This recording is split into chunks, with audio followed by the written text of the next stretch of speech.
बिस्मिल्लाहिर्रहमानिर्रहीम। अस्सलामुअलैकुम। जुग्राफिया जमात हश्तुम, बाब नंबर हमारा 4 है और कुदरती आफात बाब का नाम है, यानी कि नेचुरल डिज़ास्टर। तो कुदरती आफात क्या होता है? ऐसा कोई भी अमल जो इंसान के लिए जानी और माली नुकसान का सबब बने, उसे कुदरती आफात कहते हैं। ठीक है, कुदरती आफात कौन कौन सी हैं? जिसमें सबसे पहले आतिशफ़शानी आ जाता है, यानी कि लावा निकलना पहाड़ों में से। फिर है ज़मीन का सिरकना, जिसे लैंडस्लाइडिंग भी बोलते हैं। फिर है सहरा ज़दगी, यानी कि ज़मीन का सहरा में तब्दील हो जाना। फिर उसके बाद सैलाब आ जाता है, गर्दबाद आ जाते हैं। फिर है ज़लज़ले और जंगल की आग। ये सारे के सारे कुदरती आफात हैं जो कि इंसानों के लिए जानी और माली नुकसान का सबब बनते हैं। तो हम इन आफात में सबसे पहले आतिशफ़शानी अमल को पढ़ते हैं। अब पिछली क्लासों में आप लोगों ने पढ़ा है कि ज़मीन के अंदर पिघला हुआ चट्टानी मवाद मौजूद है, यानी कि ज़मीन के अंदर आतिशी मादा मौजूद है जो कि ज़मीन के अंदर हरकत करता रहता है। वही आतिशी मादा जब ज़मीन के कमज़ोर हिस्सों से बाहर निकलता है तो आतिशफ़शानी जो अमल है वो शुरू हो जाता है।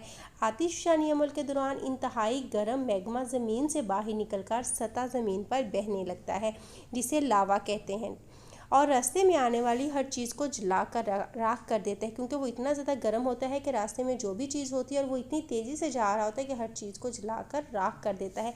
आतिशफ़शानी में बाज़ औक़ात लावा धमाके से बाहर निकलता है और ज़लज़ले पैदा होते हैं, और ज़लज़ले भी जानी वाली नुकसान का सबब बनते हैं। आतिशफ़शा पहाड़ से लावा और गर्म गैस से निकलने के साथ साथ बाज़ औक़ात आतिशी राख भी निकलती है, जो कई किलोमीटर तक हवा में बुलंद हो जाती है और आलूदगी का सबब बनती है। इसके बाद है पाकिस्तान में आतिशफ़शानी। पाकिस्तान इस लिहाज से बहुत ही खुशकिस्मत मुल्क है कि यहाँ पाकिस्तान में कोई भी ज़िंदा और ख़तरनाक आतिशफ़शा जो है वो मौजूद नहीं है। अलबत्ता पाकिस्तान के शुमाली मगरबी पहाड़ी सिलसिले कोहे हिंदू कुश और बलोचिस्तान में कहीं कहीं आतिशफ़शानी सरगर्मियों का सुराग मिलता है, यानी कि किसी किसी जगह पर कुछ आतिशफ़शा पहाड़ जो हैं वो मौजूद हैं। आगे है कि कैसे हम आतिशफ़शानी अमल से बच सकते हैं। आतिशफ़शानी से दरपेश ख़तरात से जानलेवा और अमलाक को महफूज रखने की खातिर दुनिया भर में ज़िंदा आतिशफ़शा पहाड़ों की मुस्तकिल निगरानी की जाती है।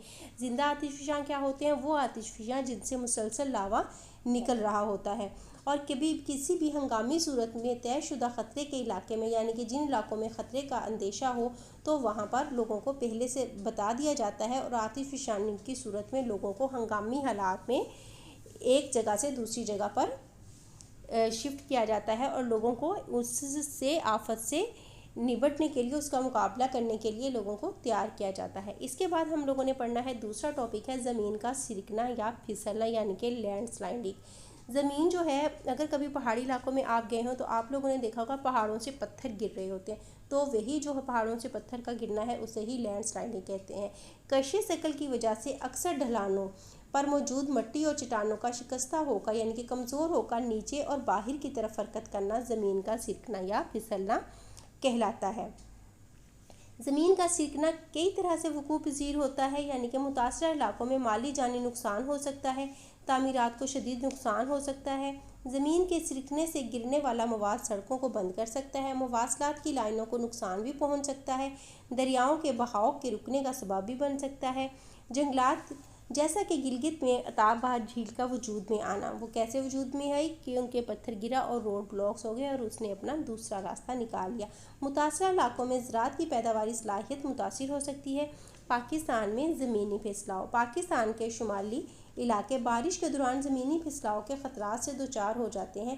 तरक्याती कामों के लिए दूर दराज इलाकों को आपस में मिलाने के लिए जब पहाड़ी इलाकों को काट कर सड़कें बनाई जाती हैं तो उससे पहाड़ों की ढलानें कमज़ोर हो जाती हैं। बारिश के नतीजे में ज़मीनी फिसलाव का शिकार हो जाती हैं। शाहर कुराकरम, यानी कि जो कि शाहर रेशम भी कहलाती है और पाकिस्तान को चीन से मिलाने वाली एक अहम शाहरा है, जो कि तिजारती लिहाज से भी बहुत अहमियत रखती है, अक्सर ज़मीनी फिसलाव की वजह से बंद हो जाती है। इसके अलावा पाकिस्तान के पहाड़ी इलाकों में बिला रोक टोक जंगलात की कटाई भी इन इलाकों में ज़मीनी फिसलाव का एक अहम सबब है। अब हम ज़मीनी फिसलाव से कैसे बच सकते हैं? शहराहों को, यानी कि सड़कों को जहाँ ज़मीन के सिरकने का अंदेशा हो, ढलान को मुस्तहकम कर दिया जाए, मजबूत कर दिया जाए। ज़ेरे ज़मीन पानी की सतह को बुलंद होने से रोकने के इंतजाम करके ज़मीन का सिरकना जो है वो कम किया जा सकता है। मुतासरा इलाके में आबपाशी के निज़ाम को मौसर बनाकर ज़मीन का सिरकना जो है कम किया जा सकता है। ज़मीनी फिसलाव के मुमकिन ख़तरात वाले इलाकों में तामीरात ना करना, ज़मीन की बेदरेख कटाई को रोकना और नए जंगलात उगाने के इंतजामात करना, ये सारे उसकी हिफाजती इकदामात हैं। हमने 2 टॉपिक पढ़े थे, आतिफिशानी अमल और ज़मीन का सिरकना या फिसलना। उम्मीद है कि ये टॉपिक आपको अच्छे से क्लियर हो गए होंगे। अपना ख्याल रखिएगा। अल्लाह हाफिज़।